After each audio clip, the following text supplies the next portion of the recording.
Welcome to Byte-Sized Tech.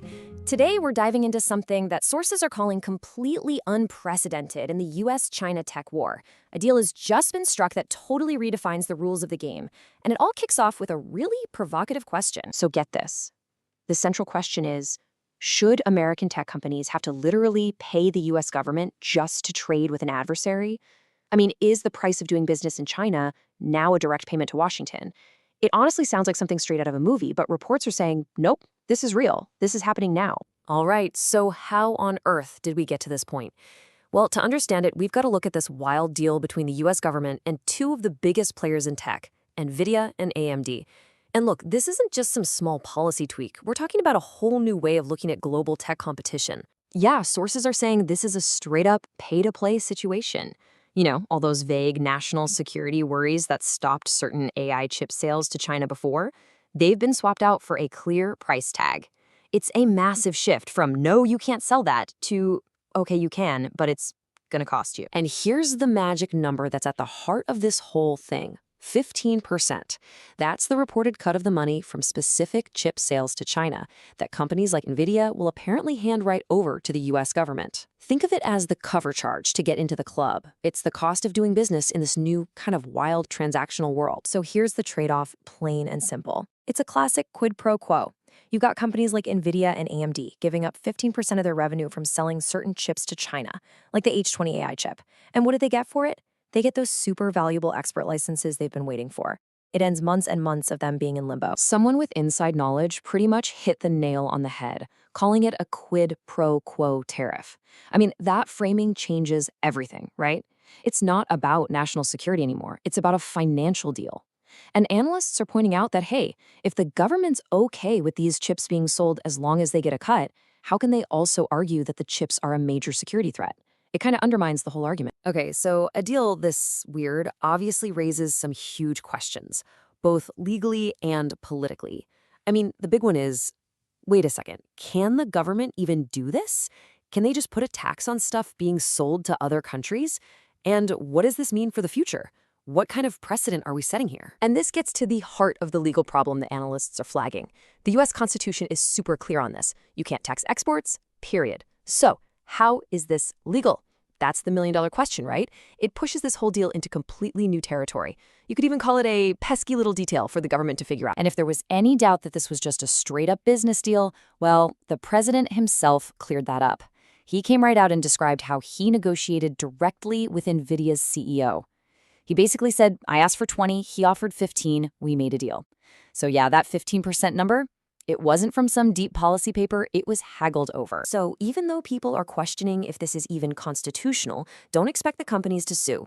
Why not? Well, think about it. Are NVIDIA and AMD really going to complain? No way. They just paid for market access. The last thing they want to do is, as one analyst put it, unbalance the apple cart and lose the very thing they just bought. Okay, so while all this is happening with NVIDIA and AMD making deals to sell to China, there's another major US chip company, Intel, that's in a totally different boat. They're getting squeezed from two sides. You've got the White House pushing them one way, and Wall Street pushing them in the complete opposite direction. And the difference is just night and day. On one hand, you have NVIDIA and AMD playing offense, turning a big problem into a business deal. Then you have Intel, stuck on defense. They're being pressured to spend billions on new factories in the US, but here's the catch. They don't even have the customers lined up to use them yet. I mean, for Intel, it's really a perfect storm. First, they're losing ground to competitors like AMD in the super important server market. Then, they're under pressure to make these huge investments. We're talking massive capital spending on new US factories. On top of that, their CEO has to deal with high-stakes political meetings, all while their investors are screaming for a smarter, more efficient plan.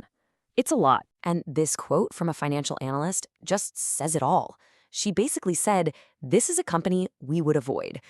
And you can see why. With all these question marks hanging over Intel, their manufacturing plans, their competition, the political drama, it's just a really risky bet for investors at the moment. Okay, let's zoom out for a second, because this isn't just about one or two companies. This is a massive move on the global chessboard of tech between the US and China. It's setting a whole new precedent, and it makes you wonder, what is the long-term game plan here for America's tech strategy? And that leads us to this slippery slope idea that has a lot of people worried. Once you create this pay-to-play model for one thing, where does it stop? What's to prevent the government from saying, hey, you want to sell medical devices? Give us a cut. Or software?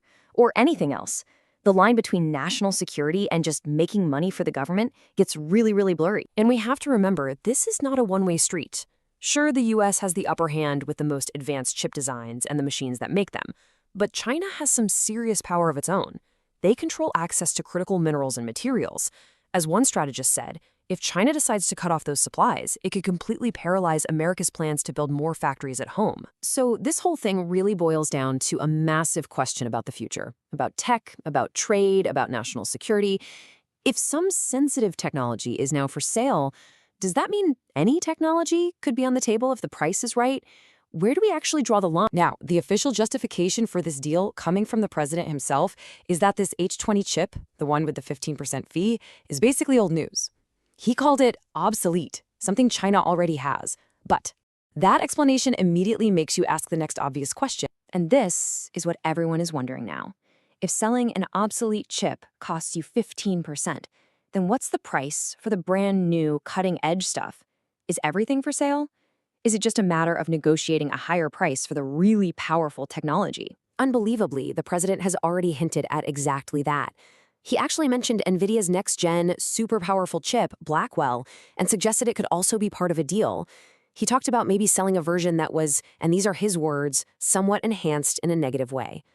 That suggests a future where even the most valuable, most critical American technology is up for grabs. So at the end of the day, we're left with this huge conflict right at the center of US policy. This deal completely changes the game. It shifts the chip war from being about what can we block to what can we sell. And it forces all of us to wonder, what's the real goal here?